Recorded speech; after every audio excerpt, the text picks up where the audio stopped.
दृष्टीने पाहता? तर आमच्याकरता कुठल्याही निवडणुका नवीन नाही. अनेक निवडणुका या भागात मी लढलेलो आहे. मी स्वतः या ठिकाणी उमेदवार म्हणून अनेक वेळा विधानसभेला निवडून आलो, लोकसभेला निवडून आलो. हा मतदारसंघ जसं माझं होम पिच आहे आणि या होम पिचवर अनेक लढाया मी लढून त्या ठिकाणी मी यशस्वी झालेलो आहे.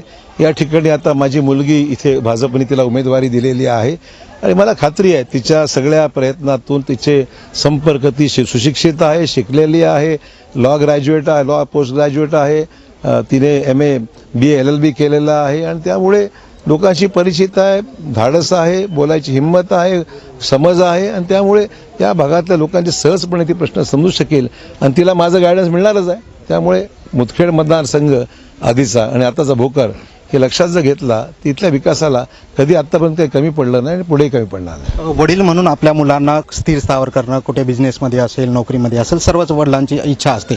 आपण नेमकं हे क्षेत्र आपल्या मुलीसाठी का?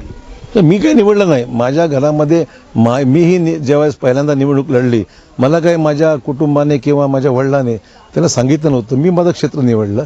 त्याच पद्धतीने माझ्या मुलीचं सुद्धा निर्णय तिने स्वतः घेतला आणि ती निर्णय घेतल्यामुळे हा चॉईस तिचा आहे.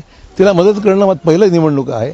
सर्व कुटुंब ह्याच्यामध्ये लागलेलं आहे आणि मला खात्री आहे की जे पहिलं इलेक्शन असल्यामुळे तिला मदत करायची आपोआप ट्रेन होऊन जाईल. ती कशा प्रकारे भोकरमध्ये प्रचार सुरू आहे? कारण भोकरमध्ये डोर टू डोर सुरू आहे, बैठका सुरू आहेत, जाहीर सभा झाल्या आहेत.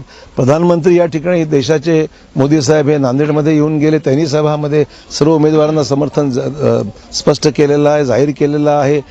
मुख्यमंत्री या ठिकाणी आलेत, अनेक ठिकाणी पुन्हा ते येण्याची शक्यता आहे आणि असे अनेक मान्यवर नेते या ठिकाणी आले. काल पंकजा मुंडे या ठिकाणी होत्या. येणाऱ्या 2-4 दिवसामध्ये बाकी महत्त्वाचे नेते या नांदेडमध्ये येतील.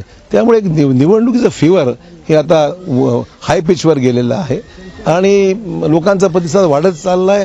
अनुकूलतेकडे, प्रतिकूल कधीच नव्हतं पण गती आता खूप वाढलेली आहे आणि श्रीजा आता विजयाच्या वाटचालीकडे जात आहे. चव्हाण साहेब, आपण भोकरच्या प्रचार सभेत एक वाक्य वापरलं होतं की मी काँग्रेसच्या त्रासाला कंटाळून काँग्रेस सोडलेली आहे. काय नेमकं तो विषय संपलेला आता. माझ्या दृष्टीने तो चॅप्टर क्लोज आहे. आता मी भाजपमध्ये असल्यामुळे भाजपची ताकद या जिल्ह्यात अधिक वाढावी अशाच प्रकारचा माझा प्रयत्न राहणार. नमस्कार सर, नांदेडसोबतच राज्याची जी निवडणूक आहे, लोकसभेनंतर आता काय चित्र दिसतं? राज्याची जी निवडणूक आहे, लोकसभेनंतर आता तुम्हाला काय चित्र दिसतंय, काय होईल? लोकसभा हा विषयच वेगळा आहे. लोकसभेची निवडणूक ही राष्ट्रीय पातळीवरच्या विषयावर लढली जाते, राष्ट्रीय नेतृत्वाच्या संदर्भात अपेक्षेने लढली जाते. हा महाराष्ट्राचा विषय आहे. देशामध्ये मोदी साहेबांनी ऑलरेडी देशाची सूत्र हाती घेतलेली आहे.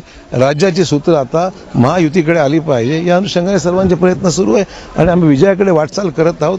आमचं यश निश्चित आहे कारण योजना सरकारने आम्ही चांगल्या दिल्यात. लोकांना खूप त्यातून दिलासा मिळालेला आहे. शरद पवारांनी एक वैयक्तिक आपल्यावर टीका केली, त्या टीकेला काय? शरद पवार मोठे व्यक्तिमत्व आहे. त्यांना बोलण्याचा अधिकार आहे की नाही या विषयावर मला माहीत नाही, परंतु ते जे बोलतात यात सत्य नाही आहे. चव्हाण साहेब, आपल्या मुलीची आता पहिलीच ही निवडणूक आहे. चव्हाण पिढीची तिसरी चव्हाणांची पिढी इथे येत आहे. काय विजयाची किती खात्री? विजयाची किती खात्री? 100% विजय. बरं, जरांगे फॅक्टर जो आहे तो या निवडणुकीत काही फॅक्टर बदलेल? काही त्यांनी स्वतः निवडणुकीमधून माघार घेतला असल्यामुळे जरांगेच्या बद्दल आदर आम्हालाही आहे.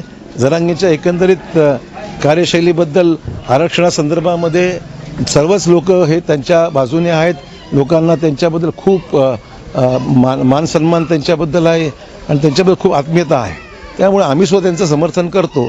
पण त्यांनी या निवडणुकीमध्ये कुठला उमेदवार न उभा करण्याचा निर्णय घोषित केला आहे आणि त्याच्यामुळे त्यांनी उमेदवार माघार घेतला असल्यामुळे तसा काही विषय हा आरक्षणासंदर्भातला आज इलेक्शनच्या मध्ये तर हा विषय नाही आहे. निवडणूक झाल्यानंतर कदाचित या सर्व विषयाला पुन्हा चालना देण्याचं काम आम्ही पण करू. मला संपवण्यासाठी दिल्लीहून फरमान निघाला असं एक वाक्य होतं. नेमकं काय, कुणाचा रोग? माझ्यावर अटॅक जोरात सुरू आहे ना, हे स्पष्टच आहे. अशोक चव्हाणांना संपवा. मी 14 वर्षापूर्वी मला संपवण्याचा घाट काँग्रेसमधल्याच लोकांनी केला होता. आता मला सगळ्याच पद्धतीने राजकीयदृष्ट्या माझं उच्चाटन करण्याचा प्रयत्न काँग्रेसकडून सुरू आहे आणि त्याचाच प्रत्यय. पण मी लढणारा माणूस आहे. लढून मी जिंकून दाखवेन. जब जब ही मुझे गिराने की कोशिश हुई मैं तब तब निखर के उभरा हूँ असं म्हटलं होतं. बरोबर काय? माझ्या वडिलांना तोच अनुभव आहे. टार्गेट केलं गेलं होतं, मलाही तोच अनुभव आहे. काँग्रेसकडून दुर्दैवाने टार्गेट केलं जात आहे पण मी यातून यशस्वीरित्या बाहेर पडून यशस्वी होईन. हे होते चव्हाण साहेब. मनमोकळेपणाने ते हॅशटॅग नेतामध्ये त्यांनी आपल्या प्रतिक्रिया व्यक्त केलेल्या आहे. सतीश मोहिते, झी 24 तास, नांदेड. Zee 24